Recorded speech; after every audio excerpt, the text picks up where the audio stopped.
Hi, welcome to the video on logic behind decision tree.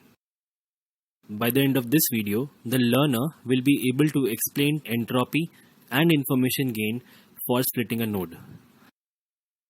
In the previous video, we understood how Gini impurity helps in selecting the best input variable for splitting in a decision tree classifier.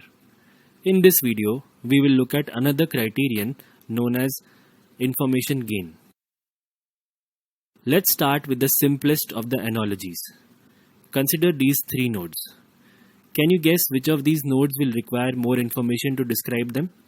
Remember here, plus sign represents students who play cricket and minus sign represents students who do not play cricket. Now as you can see here that node 3 is a pure node since it only contains a single class, whereas node 2 is less pure and node 1 is the most impure node out of these three nodes since it has a mixture of classes and the percentage distribution is 50% in node 1. So as the impurity of the node increases, we would require more information to describe them. For example, for node 3, we could say that everyone plays cricket, so less information is required to describe the node. While for node 2, we would need more information to describe who plays cricket and who does not. And hence node 1 will require the most information compared to node 2 and the node 3. And hence we can say that the more impure a node is, the more information is required to describe it. Let's consider an example to better understand this. If you look at this split at the right hand side here, it is leading to a less homogeneous node as compared to the split at the left, which is producing completely homogeneous nodes, and we can infer that split on the right is giving less information gain. Information gain is nothing but the difference between information needed to describe the parent node and the information needed to describe the children node. As children node get more homogeneous, the information required to describe them is less and hence the information gain is more. So, we can say that higher information gain leads to a more homogeneous or pure node.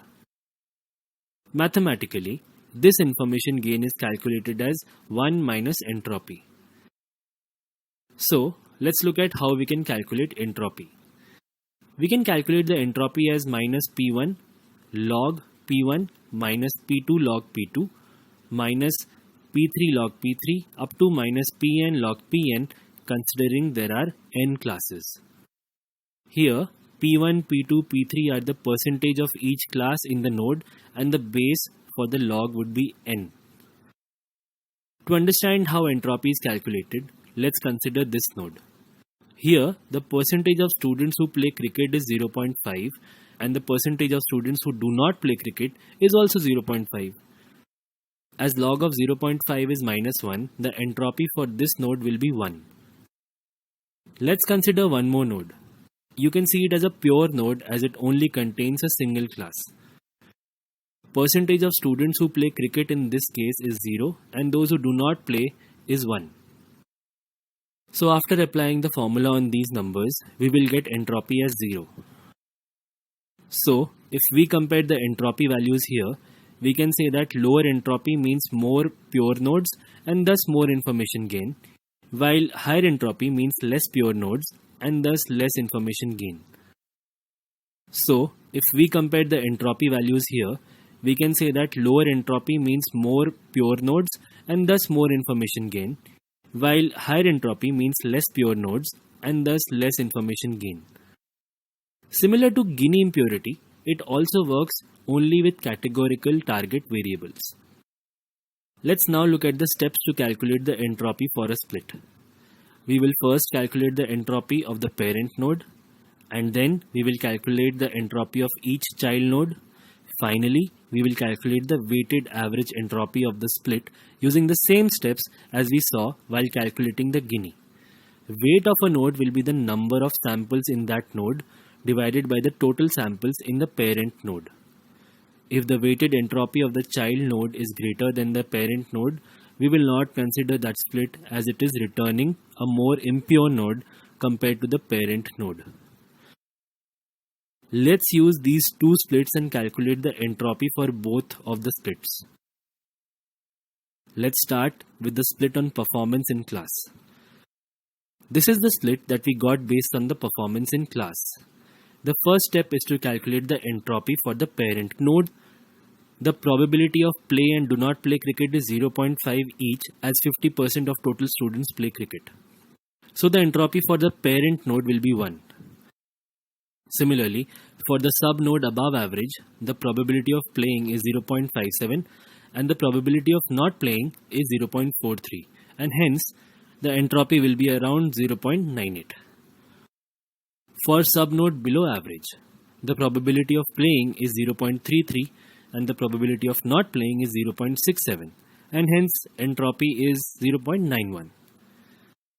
Finally, the weighted entropy for the split on performance in class will be the sum of weight of that node multiplied by the entropy of that node. For performance in class, entropy will be around 0.959. Here, you can see that it is lower than the entropy of the parent node, and hence it is returning more pure nodes compared to the parent node. Similarly, we will calculate the entropy for the split on class using similar steps. The weighted entropy for the split on class is 0.722. Here, we have calculated all the values and we strongly recommend you to calculate them on your own and then compare the results with the values as shown here. Now we will compare the entropies of two splits, which are 0.959 for split on performance in class and 0.722 for split on class. As you know, information gain is calculated as 1 minus entropy, and these are the values as shown here. For performance in class, information gain is 0.041 and for class it is 0.278. Remember, we have discussed lesser entropy or higher information gain leads to more homogeneity or the purity of the node. And hence, based on the comparison, split on class will produce more pure nodes. This is how we can make use of entropy or information gain to decide the best split. So we have completed two methods for finding the best independent variable for a decision tree classifier.